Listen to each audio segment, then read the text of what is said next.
प्रणाम। आज मैं आप लोग के बीच में बहुत ही प्यारा सा सोहर गीत लेके आई हूँ। अगर गीत पसंद आए तो चैनल को सब्सक्राइब करना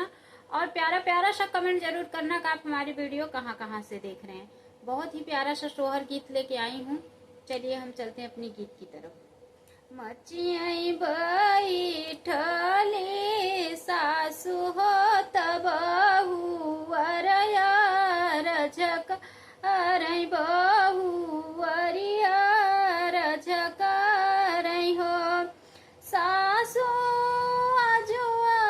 है लालन कबरहिया हो वीरान नाही आए हो वीरान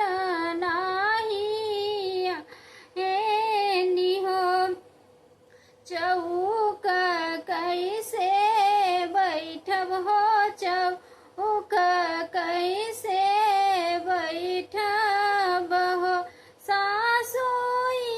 है सोचिया वैरो वै कि मनवा दुखित भय मन दुखित भय हो काहे बहु मनवा दुखित भय हे बदे रोवत बाटू काहे बदे रोवत बाटू हो बहु पहिरो हमारी चुनरी हो चौक पर बैठौ हो चौक पर बैठौ हो तोहरी चुनरिया सासु रोज रोज उठी पहिरै हो त रोज उठी पहिरब हो सासु भैया कै चुनरिया शुभ कतक अजे परोजने कतक जे परोजन कई हो सासु भैया चुनरिया कतका परोजने होत काज परोजने कहो देवड़ी पे बैठली ना नदिया तब इसे यार झकरई भौजी से यार झकरई हो भौजी आई गए भी तो हरे वीरन हो चौकवा तोहरा लाए हो चौक चढ़ी बैठौ हो चौक चढ़ी बैठौ हो किया भैया डगर भूलान तबही बिसरी गया तबही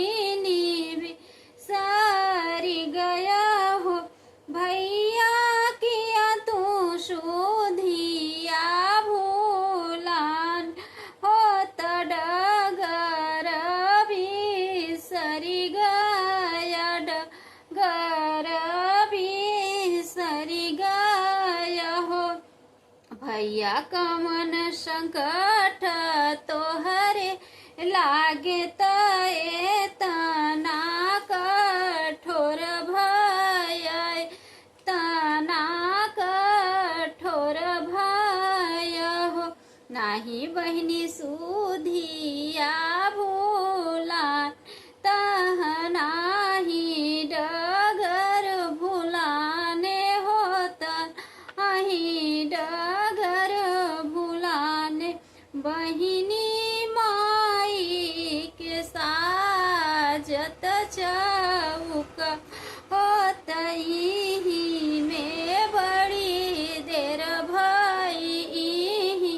में बड़ी देर भई हो ऐसे काहे बोलू बहिनी तब चिदे भैया पानी तलवरी